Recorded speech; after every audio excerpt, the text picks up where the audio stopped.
a Swiss businessman arrived at Solferino in the afternoon of a bloody battle.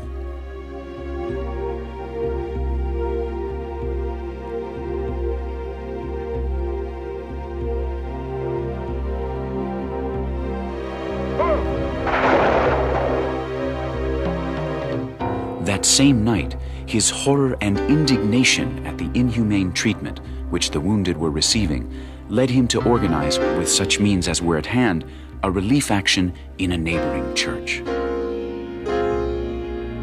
3 years later, wishing to tell the world what he had seen, he published A Memory of Solferino, a book which constituted an appeal to humanitarian sentiment, a book which shook all Europe. The man was Henri Dunant. His appeal was directed to everyone. Because something had to be done. To alleviate the suffering of all. In the name of humanity.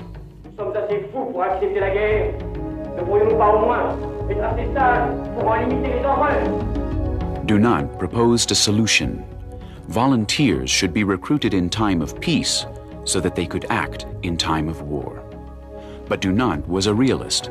He knew that his proposal would remain a dream if it were not accepted by all the armies of the world.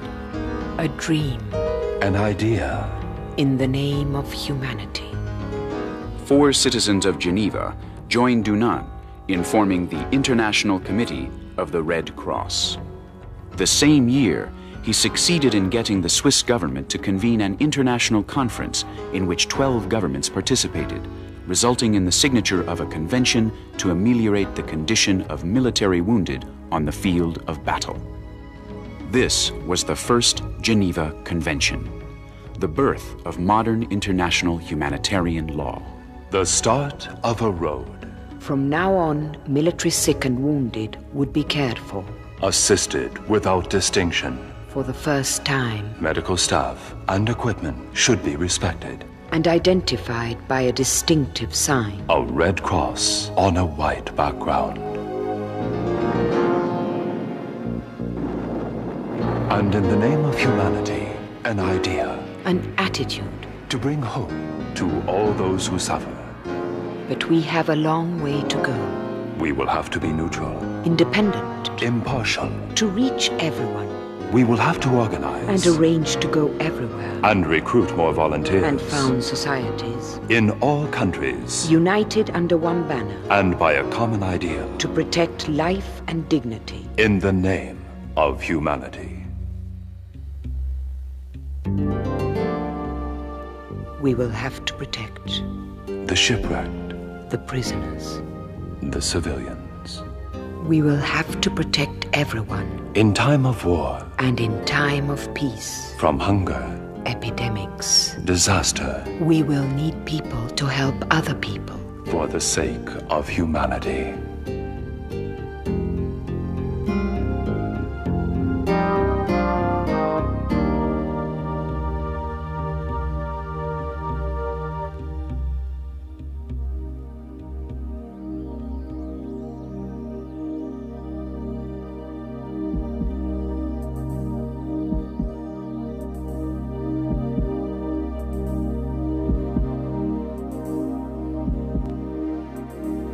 For the first time, agreement is reached on assistance to the victims of disaster in time of peace.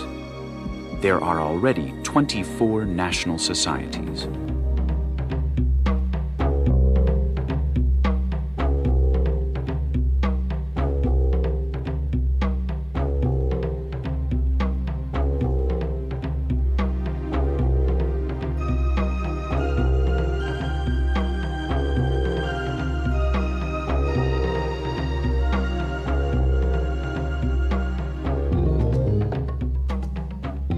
Protection for the wounded, sick, and shipwrecked of armed forces at sea.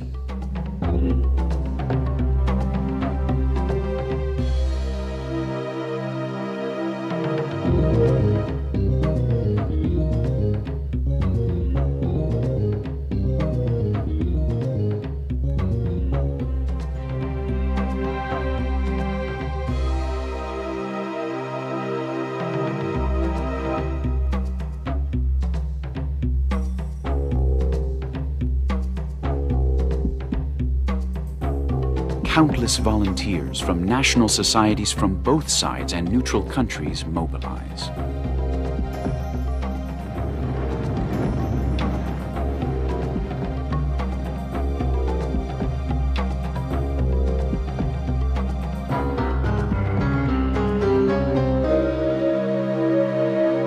"28 national societies form a federation to benefit, in time of peace, from Red Cross wartime experience.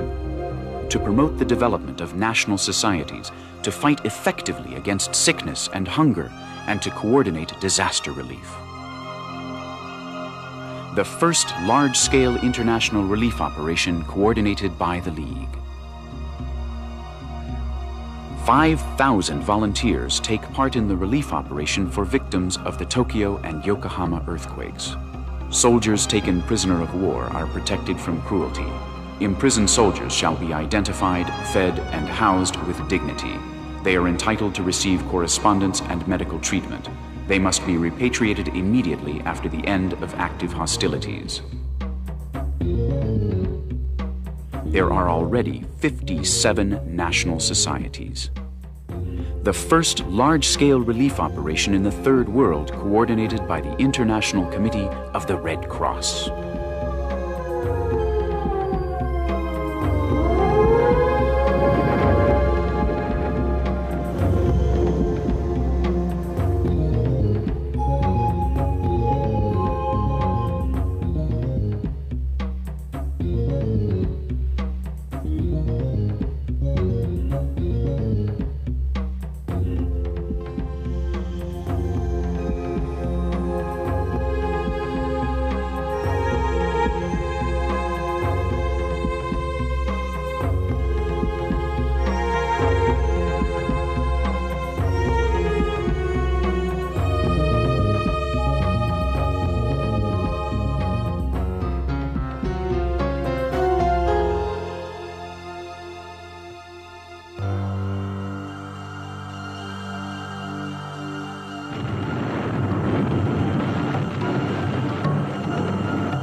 Prisoners of war receive protection and assistance.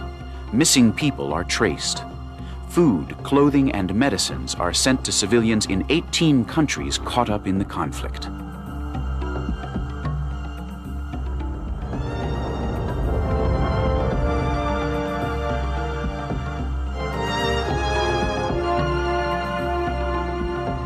Civilians shall be protected and treated humanely in all circumstances.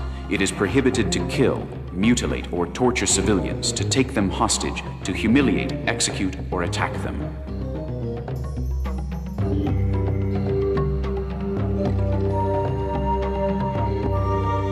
"67 national societies.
The process of decolonization resulted not only in the founding of new national societies, but also in the emergence of new needs.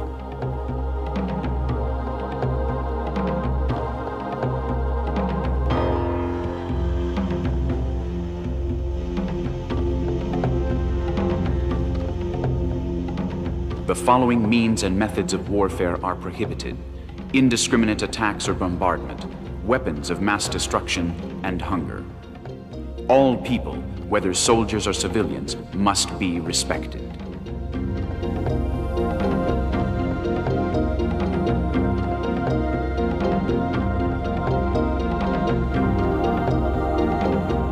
There are already 126 national societies.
The League changes its name and becomes the International Federation of Red Cross and Red Crescent Societies.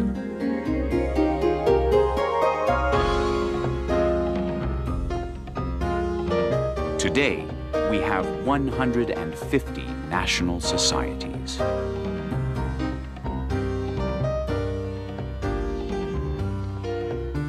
For the last 128 years, The symbols of the Red Cross and the Red Crescent, have been ever present, where people suffer. always.